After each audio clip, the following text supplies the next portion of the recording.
일에 이어 오늘 경찰의 세 번째 출석 요구에도 윤석열 전 대통령은 경찰청사에 나타나지 않았습니다. 일과 시간까지 기다려보겠다던 경찰은 3차 출석 요구에 불응한 윤 전 대통령에 대한 체포영장 신청 등에 대해 내란 특검과 협의 중이라고 밝혔습니다.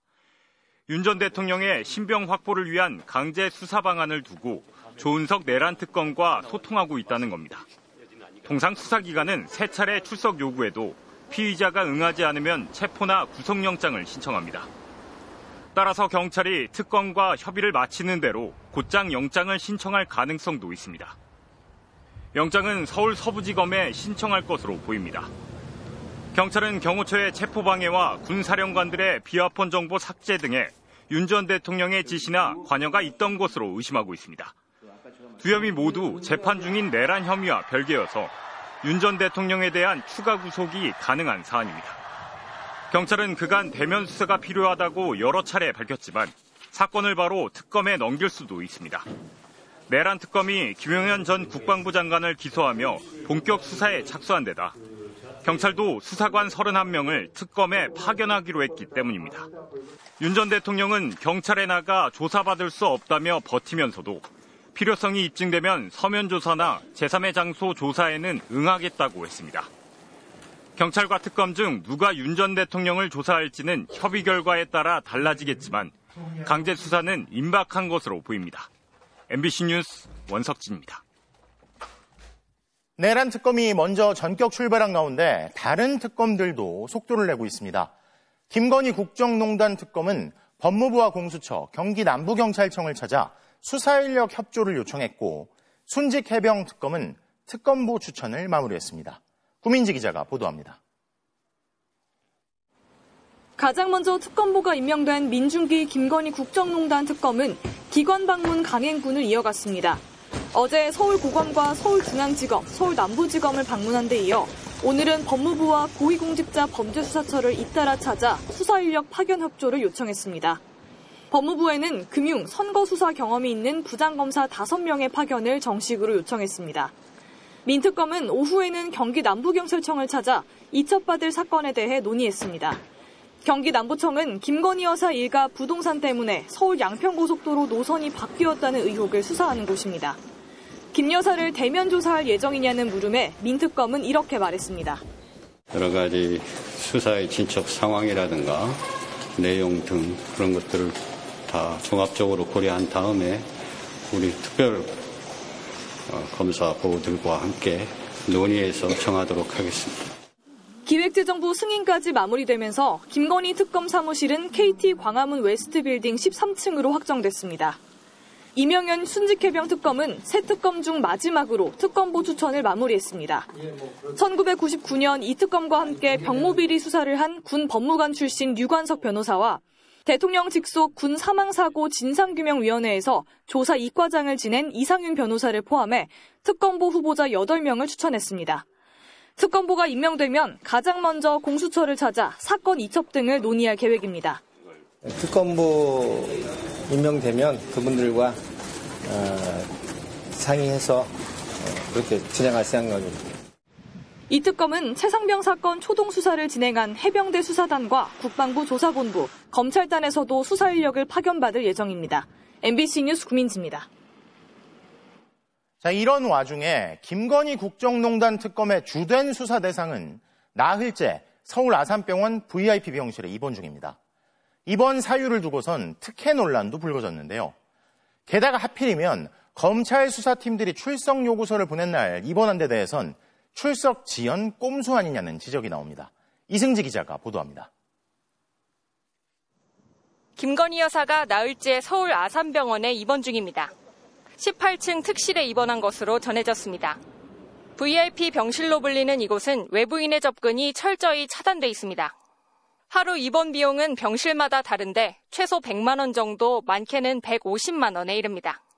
김 여사 측은 구체적인 입원 사유는 밝히지 않고 있습니다. 다만 극심한 우울증을 앓고 있다, 과호흡 증상을 보여 호흡기 진료도 받았다는 말이 흘러나오고 있습니다. 평소에도 이제 계속 우울증 약을 먹었으니까 평소에도 안 좋았고요. 병실에 한 일주일 정도 있을 거예요. 특혜 논란도 일고 있습니다. 인터넷에는 의료 파업으로 국민들은 진료도 제때 못 받고 응급실 뺑뺑이 돌았다. 진료 예약만 4개월, 수술에 1년 넘게 걸린 아산병원 입원이 이렇게 쉬웠냐는 글이 올라왔습니다. 아산병원 관계자는 입원 대기 기간은 진료 담당과에 따라 달라질 수 있다고 했습니다. 또 외래 진료를 받고 정상적인 입원 절차를 거쳤다며 입원 과정에 특혜가 없었다고 했습니다. 입원 당일 명태균 의혹을 수사하는 서울중앙지검과 도이치모터스 주가 조작 연루 의혹을 수사하는 서울고검이 동시에 김 여사에게 출석 요구서를 보냈습니다. 각각 3차, 2차 출석 요구서였습니다. 김 여사 입원이 출석 지연 전략 아니냐는 의심을 키우는 이유입니다. 김 여사 측은 오래전부터 계획돼 있던 입원이라고 했습니다. 대선 전에는 대선에 영향을 미칠 수 있다는 이유 등으로 조사를 거부했던 김 여사. 지금은 특검이 출범했으니 중복 수사라는 이유를 들어 검찰 조사에 응하지 않겠다는 입장을 고수하고 있습니다. MBC 뉴스 이승지입니다. 오늘 새벽 캐나다 G7 정상회의에서 돌아온 이재명 대통령이 제일 먼저 한 일은 민생회복 추경을 위한 국무회의였습니다. 물가가 오르면 어쩌냐, 나라 빚이 늘면 어쩌냐는 야당의 우려에 대해선 지금은 침체가 너무 심해 국가재정을 써야 할 때라고 단호한 입장을 밝혔습니다. 홍신영 기자입니다. 이 대통령이 캐나다 G7 정상회의에서 귀국한 시간은 오늘 새벽 1시 16분. 여독이 채 풀리지 않았지만 오후 2시부터 국무회의를 열고 30조 5천억 원 규모의 새 정부 첫 추경안을 의결했습니다. 가장 큰 비중은 민생회복 소비 쿠폰인데 10조 3천억 원이 투입됐습니다. 이 대통령은 지금이 바로 나라 돈을 써야 할 때라고 역설했습니다. 민간이 과열되면 억제하고 민간이 너무 과도하게 침체되면 부양해야 되는데 지금은 너무 침체가 심해서 정부의 역할이 필요할 때라는 생각이 들어요. 민생회복 소비 쿠폰을 놓고 이뤘던 보편 지원과 선별 지원 논란에 대해선 공평하면서도 촘촘한 지원을 병행하는 절충안으로 마무리지었습니다.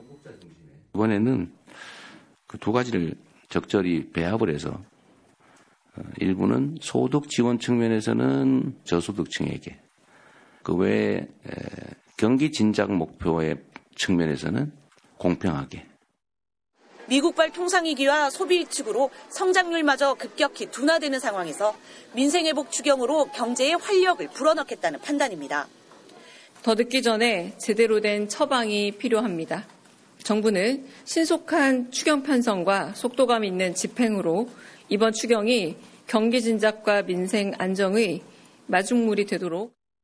이 대통령은 오늘 회의에서 아직 불편한 동거 중인 전 정부 국무위원들을 향해 작심한 듯 쓴소리도 내놨습니다. 조금씩 그런 흔적들이 보입니다. 그러니까 누구를 위한 정책인가, 어떤 정책 결정을 할 때 그 정책의 영향이 어디에 어떻게 미치느냐에 대해서 방향이 약간 다르게 느껴지는 경우가 있어요. 국민 우선, 실용주의를 앞세우고 있는 이재명 정부의 국정 철학을 제대로 이해하지 못한 채 엉뚱한 정책안을 내놓고 있다는 뜻입니다. 이 대통령은 특히 국민 민원에 대해선 신속하게 반응하고 최대한 설득하고 그러면서 총량을 줄이자며 성남시장 시절 경험담을 언급하기도 했습니다. MBC 뉴스 홍신영입니다. 이재명 대통령이 오는 일요일 여야 지도부를 관저로 초청했습니다. 지난 정부 대통령과 야당 대표의 회담이 성사되는데 2년이 걸린 걸 감안하면 상당히 빠른데요. 급한 현안이 있으니 미루지 말자고 이 대통령이 시일을 앞당긴 걸로 전해졌습니다. 김재경 기자의 보도입니다. 오는 22일 대통령 관저에서 이재명 대통령과 더불어민주당, 국민의힘 지도부가 만납니다. 회동은 낮 12시 대통령 관저에서 오찬을 겸해 진행되는데 더불어민주당 김병기 원내대표, 국민의힘 김용태 비상대책위원장과 송원석 원내대표 등이 참석합니다.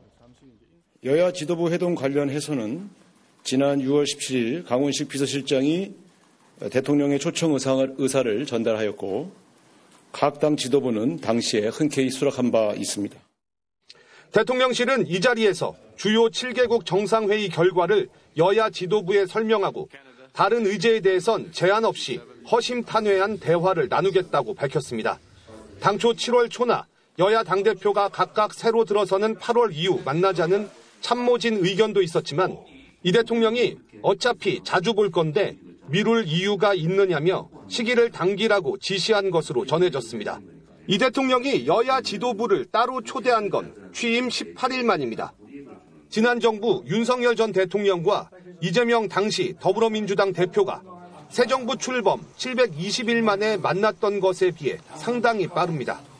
당시 윤 전 대통령은 야당을 대화의 상대로 인정하지 않으며 줄곧 만남을 피하다 총선에 참패한 뒤 야당 대표를 만났습니다. 저희가 오다 보니까 한 20분 정도 걸리는데 실제 여기 오는데 한 700일 걸렸다고요. 대통령실은 이번 회동이 여야정 협의체 구성으로 이어질지에 대해선 아직 제안할 준비가 돼 있지 않다고 밝혔습니다. 아직 새 정부의 내각이 구성되지 않은 데다 김민석 국무총리 후보자에 대한 인사청문회도 마치지 않은 만큼 일단 여야 지도부를 만나 대화에 물꼬를 트고 야당과의 관계 구축에 나설 전망입니다. MBC 뉴스 김재경입니다. 이재명 대통령 취임 보름 만에 대통령실 홈페이지가 임시로 개설됐습니다. 지난 윤석열 정부에서 홈페이지 기본 틀까지 삭제해버리면서 대통령의 발언이나 일정을 확인할 창구가 이제야 생긴 건데 대통령실은 핵심 정보를 투명하게 공유하겠다고 설명했습니다. 이문현 기자가 보도합니다.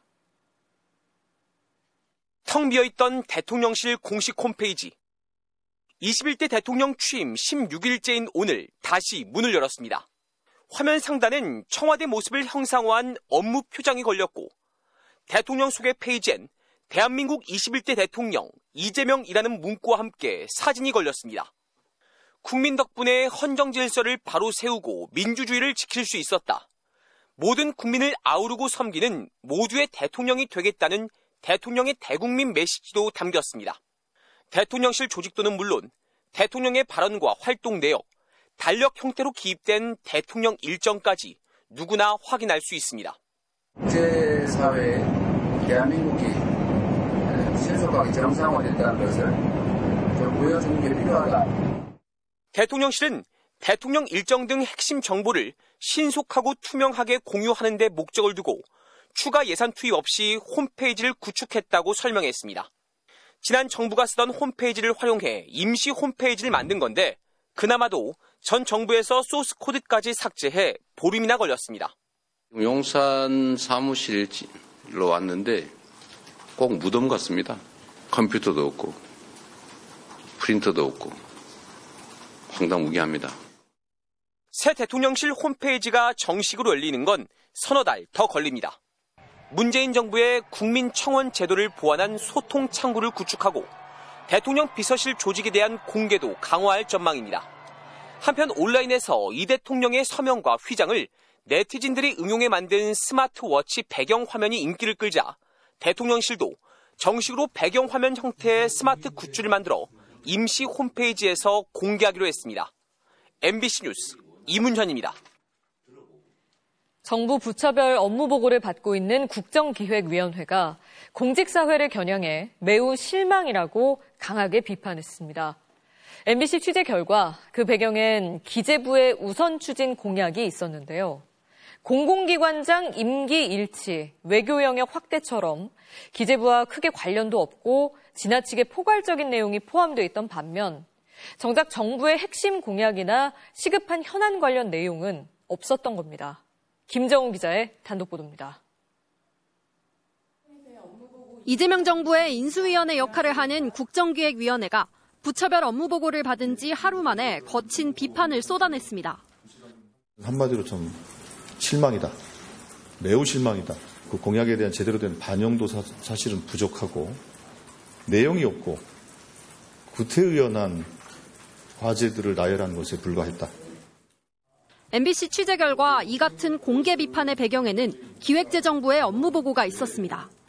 기재부는 새 정부 우선 추진 공약으로 19가지를 꼽았는데 가장 먼저 올린 게 대통령과 공공기관장 임기를 맞추자는 거였습니다. 두 번째는 G20, G7 정상회의 적극 참여, 이후에는 경제 안보 분야 컨트롤타워 구축, 외교 영역 확대, 국익 중심 실용외교 등 포괄적인 목표들이 그 뒤를 이었습니다. 정작 80조 원 이상 부족한 세수 문제 해결 방안이나 기재부 분리에 대한 밑그림 등 시급한 현안에 대한 설명은 없었던 겁니다. 이재명 정부의 첫 번째 공약인 AI 성장을 위한 투자 방안도 포함되지 않았습니다. 공약에 대한 이해도와 그 바탕으로 한 공약의 충실도 이 부분들이 사실상 굉장히 좀 떨어져 있는 것을 발견했습니다. 문화체육관광부 업무보고에선 청와대 관람을 위해 300억 원을 들여 만든 청와대 재단 운영 계획이 부족해 질책이 나왔습니다. 대통령실이 다시 청와대로 돌아가게 되면 재단의 역할이 축소될 수밖에 없는데 청산할지 말지에 대한 고민조차 없었다는 겁니다. 문체부가 전혀 고민을 하고 있지 않았기 때문에 강한 좀 질책 혹은 문제제기가 있었던 것 같습니다. 부실한 내용에 국정위는 사실상 전 부처 업무보고를 다시 받겠다고 했습니다. 다만 12.3 내란 당시 실행조직 역할을 했던 국군 방첩사령부 개편에 대해선 국정위와 국방부 모두 공감대를 이뤘습니다. 또 지난 정부 폐지 위기에 놓였던 여성가족부는 성평등가족부로 확대 개편 방안이 논의됐습니다. MBC 뉴스 김정우입니다. 오늘 국무회의에서 의결된 추경안은 경기 침체를 극복하겠다는 새 정부의 의지가 담겼습니다. 소득별, 지역별로 차등을 두고 특히 어려운 국민을 더 돕는 게 핵심인데요. 주요 내용을 김세영 기자가 자세히 설명해드립니다. 이번 추경의 핵심은 보편 지원이면서 동시에 맞춤형 선별 지원이라는 겁니다. 먼저 소득별로 두 차례에 걸쳐 민생 회복 쿠폰이 지급되는데요. 소득 상위 10% 국민은 총 15만 원, 대다수 국민은 25만 원, 차상위 계층은 40만 원, 기초생활수급자는 50만 원을 받습니다. 여기에 농어촌 인구 소멸 지역 84개 시군에 거주하는 국민에겐 2만 원이 추가 지급됩니다. 지급 수단은 신용카드나 체크카드, 선불카드, 지역화폐인 지역사랑 상품권 중 선택할 수 있습니다. 만약 지역사랑 상품권으로 선택한다면 지역별로도 차등이 생깁니다. 지역별로 상품권 할인율이 다르기 때문인데요. 수도권에서는 할인율이 10%인데 비수도권은 13%, 인구 감소 지역은 15%로 정해졌습니다. 할인율 15%라는 건 10만 원짜리 상품권으로 11만 5천 원을 쓸 수 있다는 뜻입니다.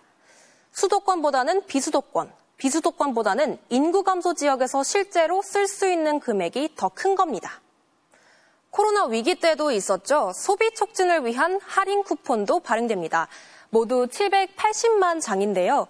숙박은 1박당 2에서 3만 원, 영화 관람은 한 편당 6천 원, 공연 예술은 만 원 할인되는 쿠폰을 발행할 예정인데요. 영화관과 티켓 판매처를 통해 받을 수 있고요. 선착순으로 제공됩니다. 코로나 이후 내수 침체로 빚더미에 오른 영세 소상공인의 채무를 탕감해주는 지원책도 마련됐습니다. 7년 이상 연체한 143만 명을 대상으로 최대 5천만 원까지 빚을 탕감해주고 90% 원금 감면 대상을 취약계층에서 저소득층까지 확대해 새 출발을 돕기로 했습니다. 또 건설 경기 활성화를 위해 자금 조달이 어려운 사업장에는 3조 원 규모의 금융 지원을 하고 지방 건설사들의 미분양 주택 10,000호를 2028년까지 조건부로 사들이기로 했습니다. MBC 뉴스 김세영입니다. 정부의 추경 소식에 시민들은 당장 빠듯한 살림에 도움이 될 거라며 환영했습니다. 전문가들은 단기적인 효과는 분명 있을 것이라며 경제 체질을 개선하기 위한 새 정부의 대응도 주문했습니다. 김건휘 기자입니다. 20년 넘게 한자리에서 식당을 운영해온 온준호 씨. 지난 12월 계엄은 큰 타격이었습니다. 완전 직격탄을 맞았다고 볼 수 있습니다. 정부의 민생지원금 소식이 반갑기만 합니다. 어쨌든 골목이나 이런 데는 돈이 있으면 한 번이라도 더 쓰고 싶은 마음이 생길 것 같아요. 시민들도 기대하고 있습니다. 너무 많이 올랐어, 물가가. 지원금이 나오면은 가정에 좀 도움이 될 것 같아요. 그때뿐이긴 할 수 있는데 아무래도 쓸 때는 기분 좋게 쓸 것 같아요. 많은 전문가들이 경기 부진이 심각한 상황에서 추경을 해야 하는 시점은 맞다고 평가합니다. 즉각적인 소비 진작에 도움이 된다는 겁니다. 또 소득별로 차등 지급하기로 한 것이 더 큰 효과를 낼 것으로 평가했습니다. 소득이 낮은 계층은 자기가 버는 소득만큼 다 소비를 하거나 아니면 그거 넘어서 소비하는 경향들이 좀 있거든요. 다만 1, 2차에 걸쳐 시차를 두고 지원돼 효과가 반감될 수 있다는 우려도 있습니다. 그 효과가 나타나는 시간을 감안하면 그렇게 시간이 많은 상황은 아닙니다. 정부의 적극적인 행정력 집행 등을 통해서 그 효과를 극대화하기 위한 노력이 중요할 것으로 보입니다. 정부는 추경에 재원 중 19조 8천억 원을 국채를 발행해 조달할 계획입니다. 일각에선 재정 건전성 우려도 제기하지만 국내 총생산 대비 한국의 국가부채 비율이 높은 편은 아닙니다. 정부가 한번 마중물 역할로 쓰고 간다, 재정 기조가 변화한다, 그런 것들에 시그널을 줬다는 측면에서는 긍정적으로 보는 부분이 있고요. 추경은 급한 불을 끄는 단기 부양책입니다. 장기적으로는 산업을 활성화시켜 국내 총생산을 높일 대책을 마련하는 것이 새 정부의 과제로 남았습니다. MBC 뉴스 김건희입니다. 김민석 총리 후보자에 대해 연일 공세 수위를 높이고 있는 국민의힘이 이재명 정부 첫 총리 후보자의 사퇴를 요구하고 있습니다. 연말정산 내역까지 공개하고 김 후보자의 학위가 진짜인지 밝혀야 한다며 공격하고 있는데요. 홍희표 기자가 보도합니다. 국민의힘이 김민석 국무총리 후보자에 대한 공세 수위를 한층 높였습니다. 김 후보자가 불법 정치자금과 재산 증식, 채무거래 의혹과 아빠 찬스로 얼룩져 있다며 이재명 정권의 인사 상황은 비리백화점 그 자체라고 맹비난했습니다. 재산 형성은 불투명하고 자녀 특혜 의혹은 상식을 벗어났으며 법치를 대하는 인식은 위험합니다. 특히 김 후보자의 재산 형성 과정과 지출 규모를 문제 삼았습니다. 김 후보자가 5년 전 신고한 재산은 마이너스 5억 8천만 원인데 총리 후보자 지명 이후 신고 재산은 2억 1천여만 원으로 8억 원 가까이 늘었습니다. 이 기간 소득이 세비 5억 1천만 원에 불과한데 지출은 훨씬 많은 13억 원에 달한다면서 자금 운용이 불투명하다는 게 국민의힘 주장입니다. 김 후보자의 연말정산 내역까지 공개하며 세비 이외의 기타 소득도 620만 원에 불과해 해명이 안 된다고 주장했습니다. 일반 가정으로 치환해서 봤을 때 910만 원 정도 버는 가정이 2,150만 원 정도를 쓴 것입니다. 이게 가능합니까? 오후 들어선 법무부 과천청사를 찾아 중국으로 가며 명문대 석사 학위를 받았다는 김 후보자 주장이 사실인지 밝혀내야 한다고 강조했습니다. 실제 중국에 체류했던 일정, 그리고 출입국 기록, 그리고 학교에 나갔던 일정에 대해서는 본인이 소명을 해야 됩니다. 국민의힘은 또 김 후보자가 연일 현장 행보를 이어가는 데 대해선 청문회도 거치지 않았는데 총리가 다 된 것처럼 행세하고 있다며 말 그대로 가관이라고 지적했습니다. 국민의힘 일각에서는 김 후보자 아들의 유학 비용을 검증하기 위해 김 후보자의 전처를 증인으로 부르자는 주장도 나왔습니다. MBC 뉴스 홍희표입니다. 자, 이러한 국민의힘의 공세에 더불어민주당은 흠집 내기가 도를 넘었다고 반발했습니다. 또 김민석 총리 후보자의 소득 등을 집중 공격하고 있는 주진우 의원에 대해선 역으로 검사 17년 등의 경력으로 70억 원의 재산을 어떻게 만들었냐며 역공을 펴고 있는데요. 이기주 기자가 보도합니다. 더불어민주당은 김민석 후보자에 대한 야당의 공세가 아들을 넘어 이혼한 전 부인에게까지 이르자 당 차원의 총력 방어에 나섰습니다. 전현희 최고위원은 국민의힘의 패륜적 정치 공세에 분노를 금할 수 없다고 밝혔고 인사청문특위위원인 전용기 의원은 남이 된 전 부인까지 불러 가정사를 파헤치는 것은 인사검증이 아니라 모욕주기라고 목소리를 높였습니다. 전처를 부린다는 게 상식적으로 말이 됩니까? 예. 전 여자친구도 부르기 싫은 게 이 사람 마음인데. 민주당은 김 후보자에 대한 의혹을 주로 제기하고 있는 국민의힘 주진우 의원의 재산 증식 의혹을 역으로 제기하는 등 맞불 전략에도 나섰습니다. 주 의원의 경력이 검사 17년, 변호사 2년 반, 대통령실 법률비서관 1년 반인데 70억 원이라는 재산을 어떻게 만들었냐는 겁니다. 특히 주 의원의 2005년생 아들 재산이 7억 원에 달한다며 아무리 조부에게 증여받았다 해도 주 의원의 부친 역시 검사 출신인데 부친은 어떻게 그 많은 재산을 모았느냐고 역공을 이어갔습니다. 주진우 의원님, 남의 눈에 티끌은 보면서 제 눈에 대들 분은 못 본다는 말, 지금 의원님께 딱 맞는 말입니다. 민주당은 한 발 더 나가 인사청문회가 정치보복의 연장선이 돼서는 안 된다면서 법 개정도 시사했습니다. 청문 대상자의 인신을 공격하고 흠집 내어서 정치적 반사이익을 취하는 자리가 아닙니다. 이제 인사청문회의 본래적 목적과 기능을 회복해야. 이런 가운데 김 후보자는 어제 서울시 재난상황실을 직접 점검한 데 이어 오늘은 발달장애인들의 일터를 찾는 등 연일 현장 행보를 이어가고 있습니다. 엄마들 하루 쉬게 해주면 좋겠죠? 네. 휴가 쿠폰을 대한민국에 드리는 그런 세상을 함께 만들어 봅시다. 대통령실은 김 후보자에게 제기된 의혹들이 충분히 소명 가능하다고 보고 청문회를 지켜본 뒤 임명 절차를 진행할 것으로 전해졌습니다. 민주당도 청문회가 끝나면 곧바로 이달 말 본회의를 열어 김 후보자에 대한 임명 동의안을 처리한다는 계획입니다. MBC 뉴스 이기주입니다. 이종석 국가정보원장 후보자가 북한 같은 적국에만 적용되는 간첩법을 외국으로 넓히도록 개정해야 한다고 밝혔습니다. 산업 스파이 같은 기술 탈취를 엄하게 처벌할 필요가 있다는 설명인데요. 또 남북 대화 복원엔 역할을 하겠다면서도 북미 정상회담 가능성에 대해선 예측이 어려운 상태라고 전망했습니다. 손구민 기자가 보도합니다.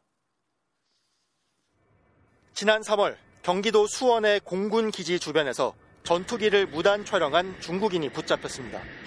현역 장병을 포섭해 한미연합훈련 자료를 빼낸 중국인이 구속되기도 했고 중국 정보기관에 이른바 블랙 요원 명단을 건넨 군무원도 적발됐습니다. 하지만 이들에겐 7년 이상 징역 또는 사형까지 가능한 간첩 혐의가 아닌 군사기밀보호법 등이 적용됐습니다. 현행 간첩법은 적국을 위한 간첩 활동만 처벌하도록 규정하고 있는데 대법원 판례상 적국은 오직 북한에만 해당되기 때문입니다. 이종석 국가정보원장 후보자는 반드시 빠른 시간 내에 간첩법이 개정돼야 한다고 강조했습니다. 우리에 대해서 탐지하고 있는 적대적 탐지를 전부 다 나름대로 죄로서 다스릴 수 있는 그런 법이 필요하다고 생각합니다. 간첩법의 적용 대상을 적국에서 외국으로 넓히는 개정안은 국회에 계류돼 있는데 국정원장 후보자가 공개 언급한 만큼 여야 논의에도 속도가 붙을 걸로 보입니다. 경제협력개발기구 회원국 가운데 간첩죄를 적국에만 한정한 건 우리나라가 유일합니다. 이 후보자는 또 평화는 강력한 국방력과 대화 협상의 두 바퀴가 선순환해야 한다며 윤석열 정부 들어 끊긴 남북 대화를 복원하는 데 역할을 하겠다는 뜻도 내비쳤습니다. 남북관계에서 아주 어려울 때 남북관계 그걸 돌파하는 데 저희들에게 일정한 임무가 있으니까 북미 정상회담 개최 가능성에 대해선 예측하기 어려운 상태라며 트럼프 대통령은 열려고 하지만 김정은 위원장이 당장 응할 것 같지는 않다고 내다봤습니다. 이종석 국정원장 후보자는 자신을 한미 동맹보다 남북 관계를 우선하는 친북 성향 자주파라고 야당이 주장하는 데 대해선 자주파도 동맹파도 아닌 실익을 따라왔다고 답했습니다. MBC 뉴스 손구민입니다. 1년 반 가까이 계속되고 있는 의정 갈등이 아직 해결되지 않고 있는 상황인데요. 투쟁이 장기화되면서 의대생들과 사직 전공의들의 집행부를 향한 갈등이 표출되고 있습니다. 재은효 기자가 보도합니다. 유일한 의학전문대학원인 체의과대학 의전원.